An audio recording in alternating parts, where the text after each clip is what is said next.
Morning guys, JC Elias coming to you again for another weekly safety topic.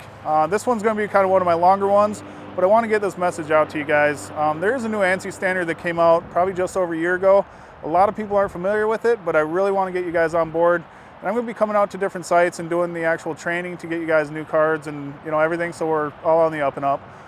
Whether it's expiring or not quite yet, I still want to get everybody on the same page and at the same time, so we know in 3 years we got to do everybody again. So moving forward with the new Ansi Standard, there's been a few changes that you guys are going to start seeing in the new models if we're renting them or if we start buying some new ones. There's a lot of different, kind of small but huge impact changes that kind of come into play as we're using these lifts.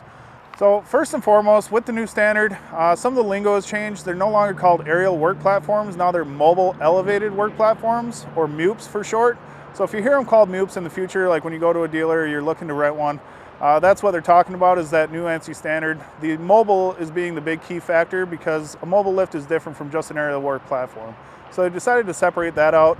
We're going to have 2 groups and 3 types of different lifts. All right, your 2 groups are Group A and Group B. Group A is a machine that stays within its chassis and it just goes strictly up and down. That's going to be your scissor lifts. Group B, you're going to be looking at those that move outside of their chassis, such as your boom lifts or things of that nature. Anything that can move outside of the chassis and change that weight rating.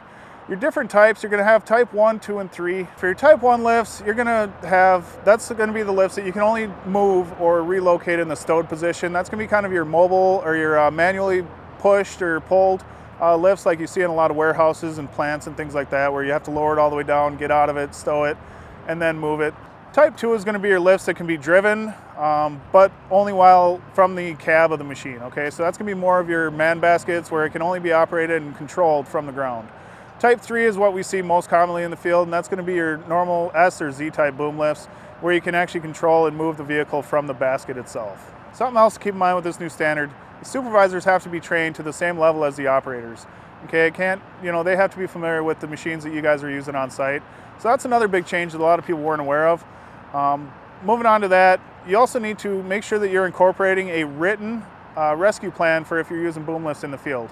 Okay, it needs to be documented on site. Currently, a lot of us are talking through our rescue plan, but we're not physically writing it down. We want to make sure that we're trying to, keep up and actually keep a documented plan, because the site's going to change, and thus our needs are going to change. One day we might have 4 lifts on site, so that's a pretty easy rescue with another lift. But when that dwindles down to 1 lift on site, how are we going to do it now? So we need to make sure that we're thinking about that, having that conversation. As always, please feel free to reach out and talk to me about that. The next part of the changes is occupant training. All right, if you're going to have a visitor or an occupant inside the lift, they don't necessarily have to be trained to the same level as the operator. However, you do have to make sure that you go over the basic ground rules, kind of a quick and down and dirty of emergency protocols.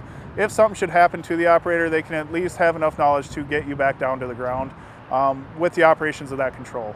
If you go over that weight, your movements are going to be very strictly restricted.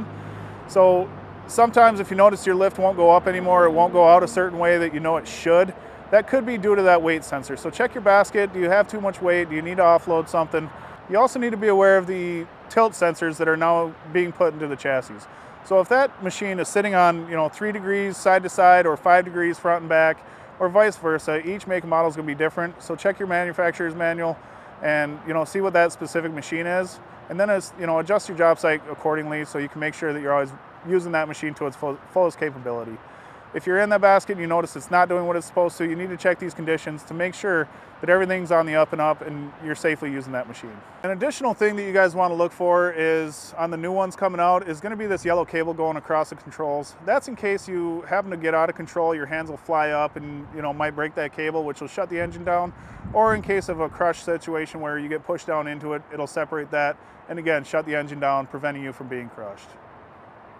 When we get into scissor lifts, there's going to be some changes as well. They are getting rid of the safety chains and moving into the actual gate with the tow board on it. So new machines coming out into the field are going to be required to have a closing gate with the tow board. The machines that are currently in the field with the chains and no tow board, those are still accepted. But slowly in the field, it's going to start changing over to these new machines. So if you start seeing them more and you wonder why, it's all due to that new Ansi Standard, A92.22 if you want the reference. And the last thing, guys, something I always like to touch base on with anything that I'm talking about lifts is let's make sure that we're covering the ground as well. All right, we want to make sure that the area below our lift is properly barricaded so nobody can accidentally walk under us. All right, last thing we need is a falling hammer or a falling tool or, maybe even a falling basket coming down on somebody unnecessarily. With that, stay safe. Call me if you have any questions. Have a great week.